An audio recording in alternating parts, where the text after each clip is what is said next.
Después de comer, el señor de O me hizo ver la parte no habitada de su casa, porque después de la muerte de su mujer, a quien adoraba, ocupaba el piso bajo que era muy cómodo. Me enseñó una serie de varias piezas donde había un tesoro en porcelanas antiguas.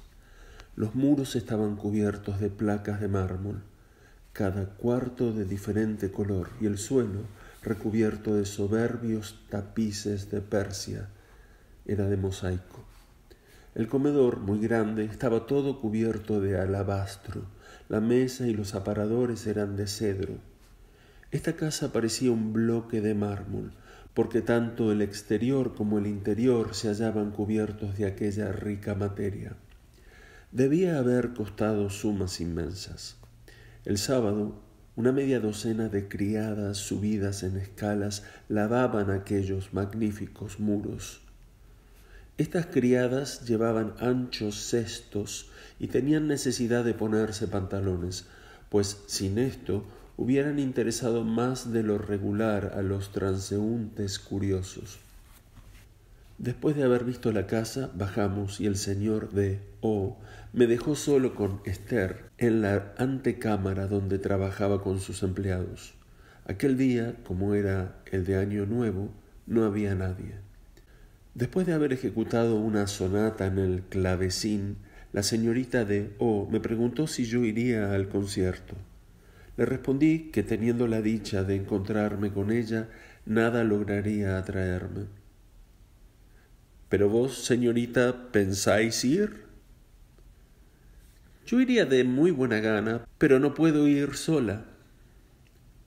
Si yo me atreviera, me ofrecería a conduciros, pero no me atrevo a creer que os dignéis aceptar. Me harías un gran placer, y si se lo pedís a mi padre, estoy persuadida de que no os lo rehusará. ¿Estáis segura?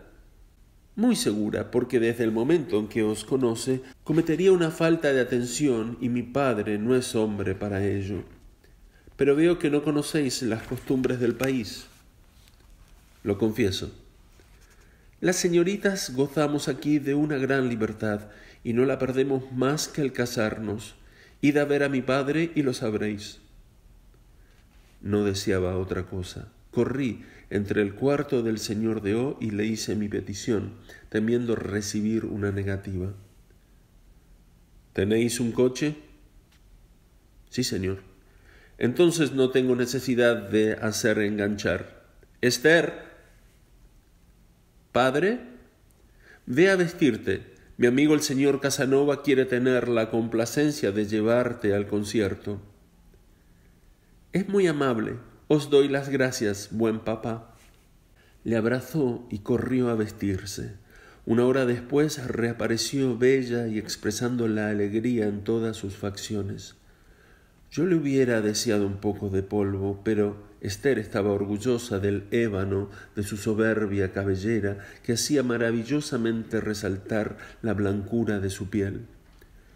Para agradar a los hombres es para lo que las mujeres cuidan su tocado, pero en general los hombres son malos jueces del efecto de un adorno, comparativamente al gusto instintivo que tiene la mayoría de las mujeres. Un fichú de encajes de la mayor belleza velaba un seno de alabastro, cuya vista hacía palpitar el corazón.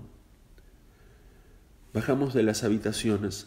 Le ofrecí mi mano para ayudarla a subir al coche y me detuve creyendo que alguna doncella o alguna complaciente dueña la seguiría, pero no viendo a nadie subí a mi vez y cerrando el criado la portezuela partimos. Yo estaba aturdido. Un tesoro semejante conmigo. Estaba casi privado de la facultad de pensar. Me preguntaba yo mismo si debía acordarme de que era un libertino o si el honor exigía que lo olvidase. Esther, contentísima, me dijo que íbamos a oír a una italiana que tenía una voz deliciosa y advirtiendo que yo estaba cohibido, me preguntó la razón. No sabiendo qué decirle, di una necia disculpa, pero acabé por decirle que ella me pareció un tesoro del que no me creía digno guardián. Yo sé que en ninguna otra parte se deja salir a una joven con un hombre, pero aquí nos enseñan a ser prudentes y a saber guardarnos nosotras mismas. Dichoso el mortal que sea llamado a ser vuestra felicidad, y más dichoso aún si vuestra elección está hecha. No soy yo quien debe hacer esa elección, es asunto de mi Padre. ¿Y si el que Él os escoja no os agrada? ¿Y si amáis a otro? ¿No está permitido amar a un hombre antes de saber si es el destinado para esposo? ¿Luego no amáis a nadie? A nadie, y aún no he sentido la necesidad. ¿Puedo entonces besaros la mano? ¿Por qué? Ella retiró su mano y me presentó sus labios deliciosos. Tomé un beso que me dio modestamente, pero que me llegó al corazón. Mi alegría decayó un poco cuando me dijo que haría lo mismo cuando yo quisiera, en presencia de su padre. Llegamos al concierto, donde Esther encontró una porción de sus amigas, todas curiosas por saber quién era yo. La bella Esther, que no sabía más que mi nombre, no podía satisfacerlas. De pronto vio a una joven rubia, me hizo observarla y me preguntó cómo la encontraba. Era natural que le respondiese que no me gustaban las rubias. Sin embargo, quiero presentárosla, porque es posible que sea vuestra parienta. Se llama como vos. Aquí tenéis a su padre. Señor Casanova, dijo ella a un caballero, os presento al señor Casanova, amigo de mi padre. Es posible, me dijo, bien querría que lo fueseis mío, porque quizás somos parientes. Mi familia es de Nápoles. Entonces somos parientes, aunque lejanos, porque mi padre era parmesano. ¿Tenéis vuestro árbol genealógico? Debo tenerlo, pero a decir verdad no hago gran caso. La moneda de las necias vanidades del nacimiento no tiene curso en una república de comerciantes. Efectivamente es cosa bien fútil para gentes razonables, pero no importa. Podemos entretenernos un cuarto de hora para reír después y no para hacer ostentación. Pues bien, con mucho gusto. Tendré el honor de visitaros mañana y os llevaré una nota de mis antepasados. ¿Os molestará encontrar el tronco de vuestra familia? Al contrario, esto me gustará. Yo mismo tendré el honor de pasar mañana a vuestra casa. Me atrevería a preguntaros si tienes en vuestro país casa de comercio. No, estoy empleado en Hacienda y sirvo en el Ministerio de Francia. He sido recomendado al señor Pels.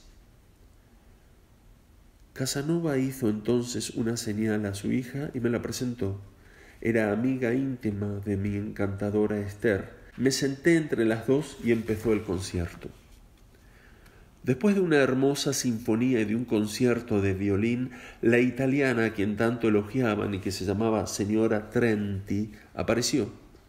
Júzguese de mi sorpresa al reconocer a Teresa Imer, la mujer del bailarín Pompeati, de quien mi lector puede acordarse. La había conocido 18 años antes, cuando el viejo señador Malipiero me había dado de bastonazos porque nos divertíamos en juegos de niños. La había vuelto a ver en Venecia en 1753 y entonces nos habíamos divertido un poco más seriamente. Había partido para Bayreuth, donde era la querida del Margrave. Yo le había prometido ir a verla, pero C.C. y mi bella religiosa M.M. no me habían dejado ni tiempo ni deseo. Bien pronto, encerrado en los plomos, había tenido que pensar en otras cosas que mi promesa. Bastante dueño de mí mismo, no di a conocer mi sorpresa. Escuché un aire que cantó con una voz de ángel y empezaba por estas palabras: «Eccoti venuta al fin, donna infelice». Por fin llegas, mujer infeliz, que parecían escritas para la ocasión. Los aplausos no acababan. Esther me dijo que no se sabía quién era, pero que se la consideraba famosa por su historia y que se encontraba muy mal en sus asuntos. Recorre todas las ciudades de Holanda cantando en todos los conciertos públicos y no recibe más que lo que los asistentes le dan en un platillo que ella presenta a cada uno, recorriendo todas las localidades. ¿Y obtiene pasables ingresos? Lo dudo porque como todo el mundo ha pagado ya su entrada, será mucho si recoge 30 o 40 florines. Pasado mañana irá a La Haya, al otro día a Rotterdam, y después volverá aquí. Hace más de 6 meses que lleva esta vida y siempre estamos encantados de oírla. ¿Tiene algún amante? Se dice que en todas ciudades tiene algunos jóvenes, pero estos amantes, en lugar de enriquecerla, la empobrece. Va siempre de negro, no solamente porque es viuda, sino a causa de la gran pena que dice haber tenido. Pronto la veréis recorrer las localidades. Saqué entonces de mi bolsa y conté a escondidas 12 ducados que envolvía en un papel. Cuando esperaba, el corazón me palpitaba de una manera risible, porque no veía qué era lo que podía causarme aquella emoción. Cuando Teresa pasó delante de la fila que precedía a aquella en que yo me encontraba, fijé un momento mis miradas sobre ella y me di cuenta de que me miraba con sorpresa. Volví la cabeza sin afectación para dirigir la palabra a Esther. Cuando estuvo delante de mí, puse mi pequeño paquete sobre su platillo sin mirarla y pasó. Una niña de 4 o 5 años la seguía y cuando estuvo al extremo de la fila volvió para besarme la mano. No pude desconocer mi retrato, pero disimulé el sentimiento que experimentaba. La niña permaneció inmóvil y me miraba fijamente. Yo estaba violento. ¿Queréis bombones, niña hermosa?, le dije dándole mi bombonera que hubiera querido poder transformar en oro. La niña la tomó con un ademán gracioso, hizo una reverencia y se fue. «¿Sabéis, señor Casanova?», me dijo Esther sonriendo, «que esa niña y vos os parecéis como 2 gotas de agua». «Es verdad», añadió Casanova, «el parecido es asombroso». «La casualidad produce a veces semejanzas sin razón», dije. «Es posible», dijo Esther maliciosamente, «pero vos reconocéis la veracidad del hecho». «He quedado sorprendido», dije, «aunque no pueda juzgar tan bien como vos». Después del concierto, el señor Deau llegó. Yo le entregué su hija y me retiré a mi hotel. Iba a comer un plato de ostras antes de acostarme cuando vi aparecer a Teresa delante de mí con su niña de la mano. Aunque no esperaba su visita aquella misma noche, no quedé sin embargo sorprendido al verla. Me levanté, como era natural, para recibirla y abrazarla, cuando de pronto, fuera ficción o realidad, cayó desvanecida sobre un sofá. Su desvanecimiento podía ser real, y me presté a las exigencias de las circunstancias, haciéndola volver en sí, rociándola con agua fresca y haciéndole aspirar agua de luz. En cuanto recobró los sentidos, se puso a mirarme sin hablar. Al fin, cansado de mi silencio, le pregunté si quería cenar, y como me respondió que sí, llamé y encargué 3 cubiertos y una buena cena que nos retuvo en la mesa hasta las 7 de la mañana, ocupados en contarnos nuestras fortunas y nuestras desdichas. Ella sabía la mayor parte de mis últimas aventuras. Yo no conocía absolutamente las suyas, y empleó 5 o 6 horas en referírmelas. Sofía, que este era el nombre de la niña, durmió profundamente en mi cama hasta la mañana. Su madre, reservando el mejor trozo de su larga relación para el fin, me dijo que aquella era mi hija y me enseñó su partida de bautismo.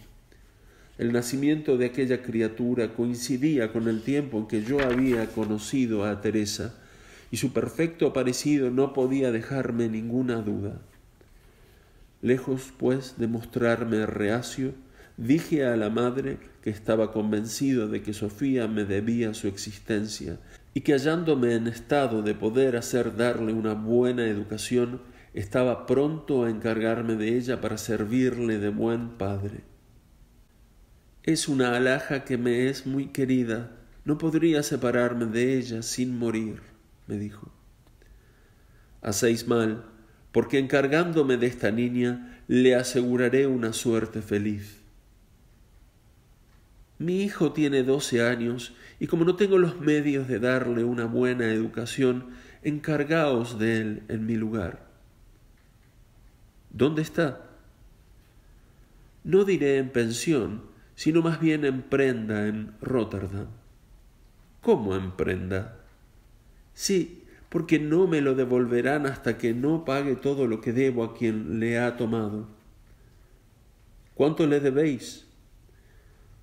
80 florines. Me habéis dado 62 y dadme aún 4 ducados. Mi hijo os pertenece y seré la más feliz de las madres. Os enviaré mi hijo a La Haya la semana próxima, puesto que allí debéis estar. Sí, mi querida Teresa, y en lugar de 4 ducados, aquí tenéis 20. Nos volveremos a ver en La Haya. Los transportes de su reconocimiento fueron excesivos, pero ya no experimenté por ella más interés que piedad, y mis sentidos permanecieron en la impasibilidad más perfecta a pesar de la vivacidad de mis caricias. Viendo que sus transportes no me conmovían, suspiró, derramó lágrimas, tomando a su hija me dejó dándome un adiós en el que se confundían la ternura y el despecho. Y reiterándome la seguridad de enviarme su hijo a La Haya, partió. Teresa tenía 2 años más que yo. Era todavía bonita y aún hermosa.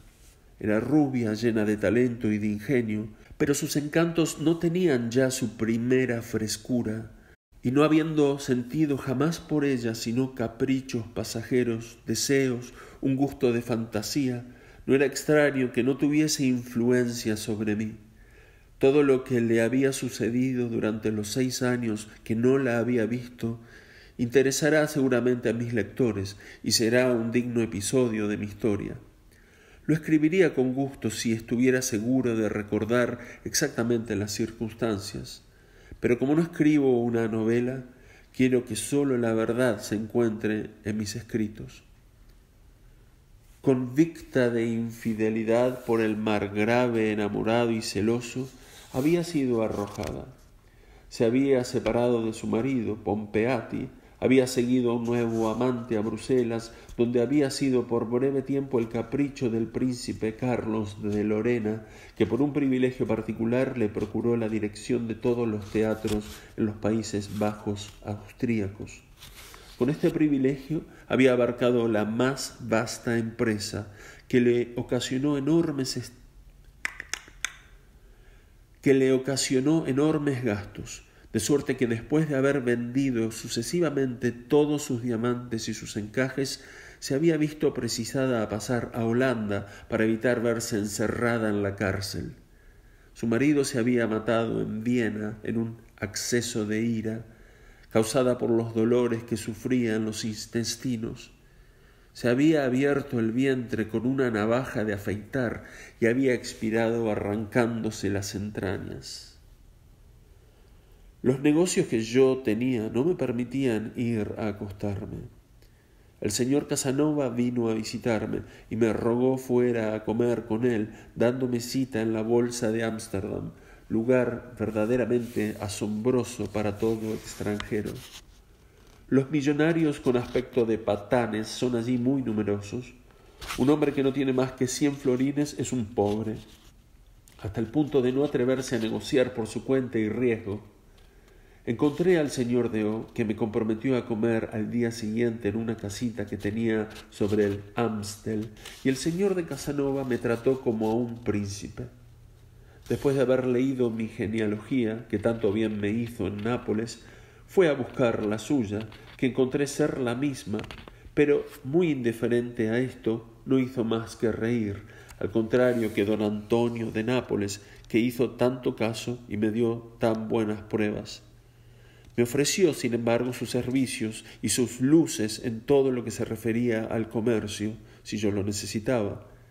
Su hija me pareció bonita, y lo era, efectivamente, pero no quedé encantado ni de su persona ni de su espíritu. No me ocupaba más que de Esther, y hablé tanto durante la comida que obligué a mi prima a decir que no era bonita. Oh, mujeres, lo que nunca os perdonáis es la belleza. Una mujer que sabe ser bonita triunfa cuando puede cerrar la boca a un hombre que le habla en favor de otra y que ella cree no puede serle comparada. La señorita Casanova era la amiga de Esther y sin embargo no pudo soportar el elogio de sus perfecciones. Después de la comida vi de nuevo a O y me dijo que si quería dar mis obligaciones al 15%, él las tomaría, que esto me ahorraría los gastos de corredor y de notario y que él esperaría un momento favorable para desprenderse de ellas. Hallando ventajosa la oferta, concluí el negocio enseguida, después de haberle hecho la venta en contrato privado. Tomé una letra de cambio a mi orden sobre Tortón y Bor. Arreglándose al curso del cambio de Hamburgo, me encontré tener 72.000 francos, mientras que al 5% no esperaba más que 69.000. Este beneficio me hizo el mayor honor cerca de la señora de Urfé, que quizá no esperaba tanta lealtad de mi parte. Por la tarde fui con el señor Pels a Zaandam sobre una barca puesta en un trineo con vela. Encontré este trayecto extraordinario, pero divertido y delicioso. El viento era un poco fuerte y hubiéramos hecho 15 millas inglesas por hora. El movimiento parece rápido como el de una flecha que hiende los aires. No puede figurarse, el que no la haya experimentado, una locomoción más cómoda ni más exenta de peligros. No hay nadie que no consintiera en dar la vuelta al mundo en un carruaje parecido, sobre un mar de hielo perfectamente unido. Es verdad que es preciso tener viento en popa, porque no se podría ir de bolina ni con viento de costado, puesto que el timón no sirve. Lo que me causó un gran placer, al mismo tiempo que una verdadera sorpresa, fue la exactitud con que dos marinos arriaron la vela en el justo y preciso momento que se necesitaba. Porque el trineo corre un largo tiempo por el impulso ya adquirido y se detuvo precisamente en la orilla. Si se hubiera bajado la vela un segundo más tarde, el barco hubiera podido estrellarse contra la orilla, pues tan grande es la rapidez de su movimiento. Nos deleitamos con excelentes percas, pero el viento nos impidió pasearnos. Volví otra vez, pero como Zaandam es conocido por ser la colonia de los comerciantes holandeses que ya millonarios quieren gozar de la vida a su manera, no hablaré más de ello. Regresamos en otro trineo tirado por 2 caballos que pertenecía al señor Pels, y éste me retuvo a cenar. No me separé de él hasta medianoche. Este hombre honrado, que tenía pintadas en su frente la lealtad y la franqueza, me dijo que, puesto que yo me había hecho su amigo como el señor O, no debía exponerme a pasar por manos de los judíos en mi negocio y que debía dirigirme a ellos 2 sin rodeos. Esta oferta me fue agradable porque allanaba muchas dificultades para un aprendiz en Hacienda. Ya se verá cuáles fueron las consecuencias. El día siguiente caía la nieve en gruesos copos y yo me fui a casa del señor O muy temprano y encontré a Esther de muy buen humor. Me recibió muy bien y en presencia de su padre comenzó por chancearse de que yo hubiese pasado toda la noche con la señora Trenti.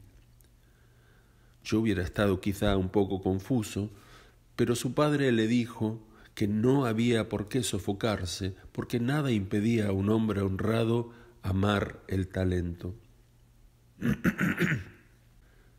Después, dirigiéndose a mí, «Os ruego, señor Casanova, me digáis quién es esa mujer. Es una veneciana cuyo marido se mató hace poco tiempo. La he conocido en la juventud y hace 6 años que no la veía. A lo que Esther contestó: debéis haber quedado agradablemente sorprendido a la vista inesperada de vuestra hija. ¿Cómo queréis que esa niña sea mi hija? La señora Trenti tenía entonces su marido. Oh, esta semejanza es tan extraordinaria, y además, como vos os habéis adormecido ayer cenando en casa del señor Pels. Mi sueño era bien natural, porque había pasado la noche en blanco. Estoy celosa de alguno que conozca el secreto de procurarse un dulce sueño, porque desde hace tiempo no lo disfruto sino después de haberlo esperado en vano durante horas enteras. Y entonces lo acepto con repugnancia, porque cuando me despierto, en lugar de encontrarme con el espíritu más libre, estoy aturdida, aniquilada por la indolencia que nace de la fatiga. Ensayad, señorita, a pasar la noche escuchando la larga historia de alguno que os interese, pero que sea de sus propios labios, y os prometo que os dormiréis con placer a la noche siguiente. Ese alguno no existe. Eso es porque aún sois joven. Más tarde ese individuo existirá. Quizá, pero al presente creo que me hacen falta libros y los buenos consejos de alguno que pueda dirigir mi lección. La cosa no será difícil para quien conozca vuestros gustos. Me gusta la historia y los viajes, pero para que la lectura me agrade es necesario que esté segura de que no hay nada de fabuloso, porque a la menor duda abandono el libro. Ahora creo poder ofreceros mis servicios, y si os dignáis aceptarlos, espero serviros según vuestros gustos. Acepto vuestros ofrecimientos, pero tened entendido que no perdono el que se me falte a la palabra. No tenéis por qué temerlo, y antes de mi regreso a La Haya, os habré probado que cumplo lo que prometo. Todavía me dio alguna broma sobre el placer que recibiría en La Haya, donde volvería a ver a la señora Trenti. Su franqueza, su jovialidad y su extrema belleza me inflamaban, y el señor de O reía de todo corazón de la guerra que me hacía su encantadora hija. A las 11 montamos en un elegante trineo muy cómodo y nos dirigimos a la casita, donde me había prevenido que encontraría a la señorita Casanova con su pretendiente. Nada, le dije, puede interesarme como vos. No me respondió, pero me fue fácil conocer que esta afirmación le había sido agradable. Efectivamente, a alguna distancia distinguimos la enamorada pareja que, a pesar de la nieve, venía a nuestro encuentro. Bajamos del trineo y después de habernos desembarazado de nuestros abrigos de pieles, entramos en un salón. Me fijé en el pretendiente, quien, después de haberse detenido un instante a examinarme, dijo alguna palabra al oído de la señorita Casanova. Esta se sonrió y se fue a decir a Esther 2 palabras en secreto. Esther se aproximó a su padre y le habló bajo, y todo el mundo se echó a reír. Me miraban, y estoy seguro de que se trataba de mí, pero yo me hacía el indiferente. Esto no debía imponerme, y la cortesía exigía que yo les abordase. «Podemos equivocarnos», dijo el señor de O, «y es necesario aclarar la cosa. Señor Casanova, ¿no os ha sucedido nada extraordinario durante vuestro viaje de La Haya a Ámsterdam?» A esta pregunta miré al pretendiente y adiviné de qué se trataba. Le dije: «Nada de curioso, sino el encuentro de un guapo personaje que tenía ganas de ver mi coche rodando por el foso y a quien creo ver aquí». A estas palabras redoblaron las risas y nos abrazamos, pero después que él contó con fidelidad el encuentro, su querida novia, tomando un airecillo enojado, le dijo que debía haberse batido. Esther, más razonable, le dijo que su amigo había demostrado más bravura oyendo la razón, y el señor O se declaró de la opinión de su hija. Pero la belicosa amante, después de haber hecho ostentación de sus ideas novelescas, se puso a burlarse de su futuro. Sobre esto le hice una guerra que agradó mucho a Esther. Para recobrar la alegría, dijo la encantadora Esther: Vamos, pongamos patines y vamos pronto a divertirnos sobre el Amstel, porque tengo miedo de que se acaben los hielos. Tuve vergüenza de rogarla me dispensara, lo que sin embargo hubiera hecho de buena gana. Pero, ¿qué no puede del amor? El señor de O se separó de nosotros. El pretendiente de la señorita Casanova me calzó los patines y he aquí a las señoritas en disposición con unas faldillas cortas y con unos calzones de terciopelo negro para garantizarse de ciertos accidentes. Bajamos al río y encontrándome completamente novicio en la profesión, el lector puede adivinar la figura que debía hacer. Obstinándome, sin embargo, en vencer mi poca destreza, caí 20 veces sobre mis espaldas, con peligro de romperme el espinazo. Debía de haber abandonado la partida, pero la vergüenza me retuvo y no cesé hasta el momento en que, con gran satisfacción mía, vinieron a llamarnos para comer. Pero me costó caro, porque cuando se trató de levantarnos de la mesa, me encontré como baldado de todos mis miembros. Esther me compadecía y dijo que ella me curaría. Se rió mucho y yo dejé reír, porque me di cuenta que esta partida no se había organizado sino para reír a mis expensas, y queriendo hacerme agradable a Esther, me mostraba amable, seguro de que mi complacencia me llevaría a buen término. Pasé la tarde con el señor O, dejando ir a los jóvenes solos sobre el Amstel, donde se quedaron hasta que anocheció. Hablamos de mis 20 millones y supe que no lograría descontarlos más que con una compañía de negociantes que me darían en cambio otros títulos y que aún en esta operación debía disponerme a sufrir grandes pérdidas. Pero habiéndole dicho que haría gustoso el negocio con la Compañía de las Indias de Gotemburgo, me dijo que hablaría a un corredor y que el señor Pels podía serme útil para ello. Al día siguiente a la mañana, al despertarme, me creí perdido. Sufría un martirio. Me parecía tener la última de las vértebras, que se llama hueso sacro, partida en pedazos. Había empleado en fricciones casi todo un bote de pomada que Esther me había dado para ello. A pesar de mis sufrimientos, no había olvidado la promesa que le había hecho.